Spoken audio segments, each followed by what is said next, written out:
Assalamualaikum warahmatullahi wabarakatuh.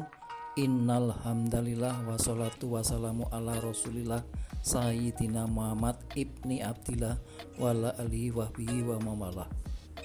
Rabbi sohli sodri wa yasirli amri wahlul uqdatan min lisani yafqahu qouli amma ba'd. Kita haturkan salawat serta salam senantiasa tercurah kepada junjungan kita Nabi Agung Muhammad SAW beserta kepada keluarganya, sahabatnya, para tabi'in, tabi'ut tabi'ahum, kepada kita semua serta kepada seluruh umatnya hingga akhir zaman, yang menjadikan sebagai uswatun hasanah, suri toladan yang baik. Semoga kita senantiasa dalam syafaatnya di yaumul akhir. Amin Allahumma amin. Inilah melewati pertigaan Gandulekor menuju Jalan Sempor Kebumen. Ayo sejenak kita refresh menikmati indahnya alam. Inilah Bendung Gajah Oling, merupakan aliran Kali Sapen yang sering dipadati oleh pemancing dari luar kota. Kita lintasi jembatan Kali Sapen sepanjang 50 meter dan kita mulai spot jantung untuk mengikuti jalan meliuk-liuk ke kiri dan ke kanan, menyusuri tanjakan. Sampailah kita pada pertigaan belokan tajam, ke kiri arah Gombong, ke kanan arah Banyumas. Kita mulai merangkak menapaki tanjakan terjal sepanjang 100 meteran dengan sudut elevasi 45 derajat ke arah kiri, ke arah Ketileng, ke kanan ke arah Gombong. Inilah kita menuruni turunan tajam dekat bangunan pura dengan dua patung kesatria.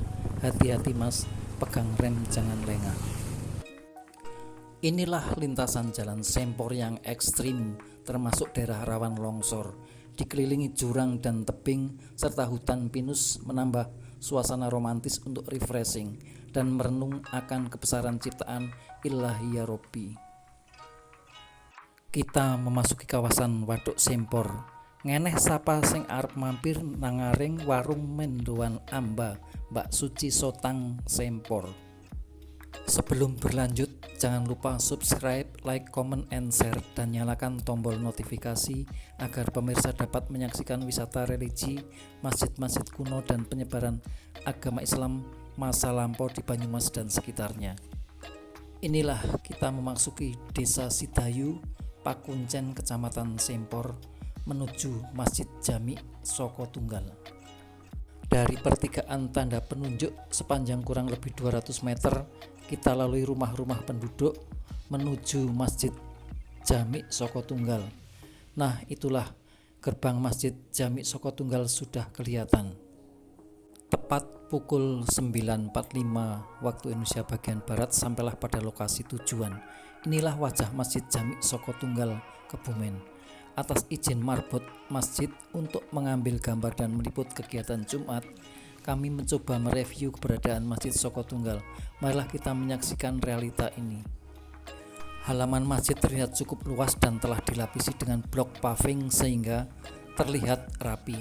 Melihat bentuknya, Masjid Soko Tunggal Pakuncen yang sekarang ini sudah merupakan kombinasi dari bangunan tradisional limasan tumpang dengan gaya masjid Timur Tengah, terlihat dengan adanya kubah serta lubang-lubang lengkung pada teras. Masjid Jami Soko Tunggal memiliki keunikan tersendiri. Pada umumnya masjid ditopang oleh 4 soko sebagai penyangga utama bangunan. Namun sesuai namanya, maka masjid ini hanya ditopang oleh 1 soko saja.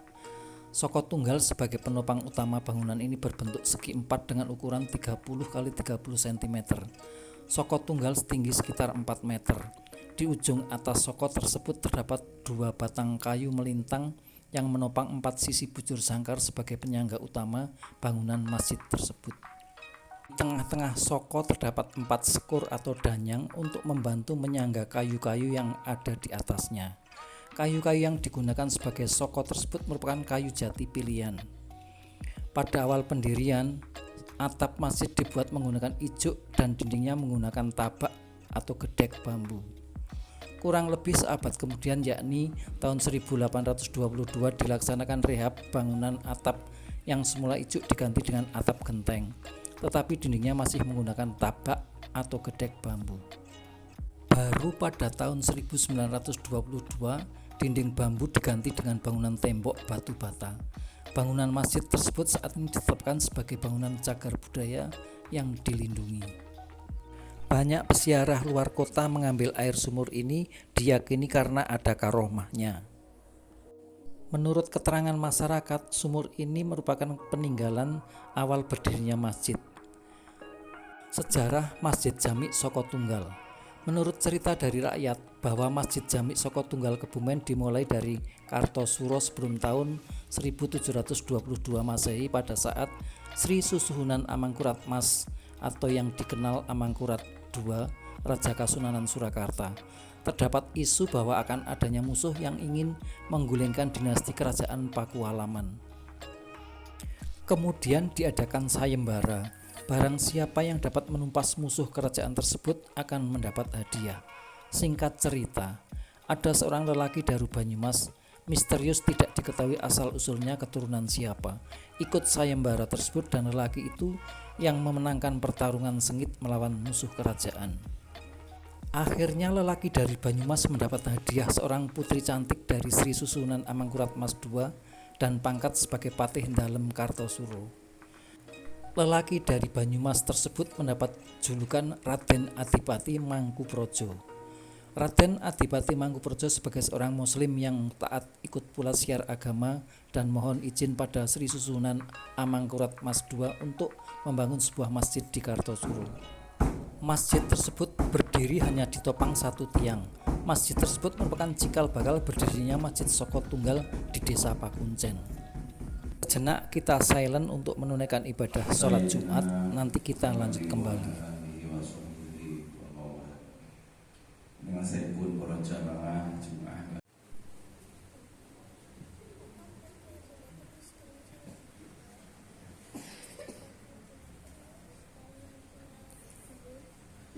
على المنبر فلا يتكلم من أحدكم وما يتكلم فقد لغى وما لغى فلا جمعة له أنصتوا واسمعوا وأطيعوا رحمكم الله.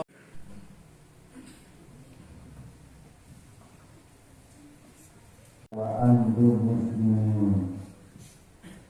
Hadirin kaum muslimin rahimakumullah.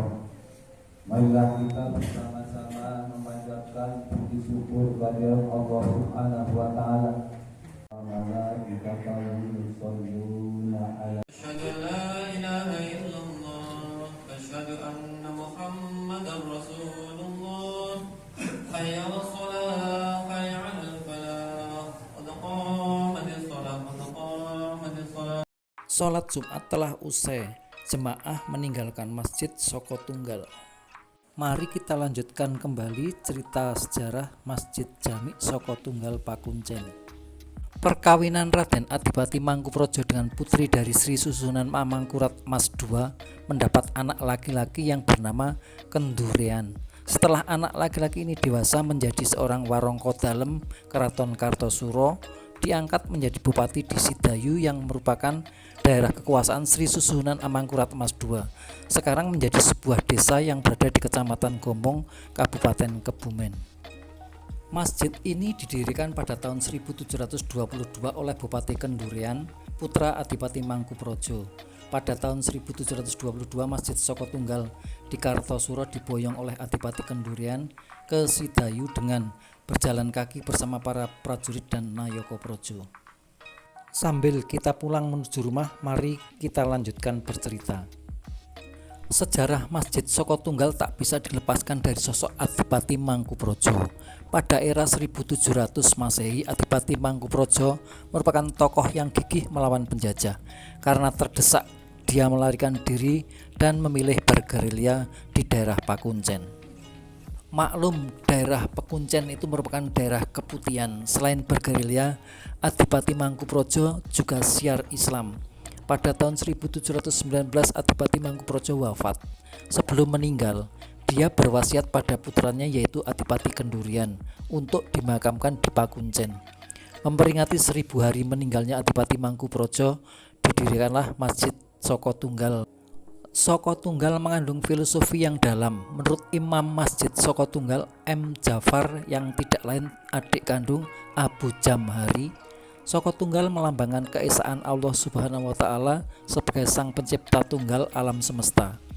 Makna tunggal tersebut diejawantahkan dengan memaknai Masjid Soko Tunggal tersebut sebagai tempat untuk meyakini bahwa Allah itu tunggal atau esa. Sumber informasi berita pemerintah daerah Kabupaten Kebumen. Sementara itu di dalam kaitannya dengan sejarah perjuangan, keberadaan Masjid Soko Tunggal sebagai simbol satu tekad untuk mengusir penjajah dari bumi Indonesia. Karena Masjid Jami Soko Tunggal Kebumen didirikan pada masa penjajahan Belanda. Pada Soko Tunggal dan Sumur Tua ini aku merasa ada sentuhan energi tinggi berupa aura positif yang sangat menyejukkan hati nurani. Demikian cerita ini kami sampaikan, semoga bermanfaat dan menambah wawasan kita. Jika ada tutur kata dan tata naskah yang tidak benar dan kurang sempurna, kami mohon maaf dengan niat hanya bermaksud untuk mendokumentasikan sejarah para leluhur agar kita sebagai generasi penerus bisa meneladani jasa dan perjuangan nenek moyang kita. Pemirsa yang terhormat, mohon ampun atas khilaf kami. Karena akses jalan menuju makam Kanjeng Raden Adipati Mangkuprojo sulit dijangkau, maka kami tidak berkesempatan untuk meliputnya.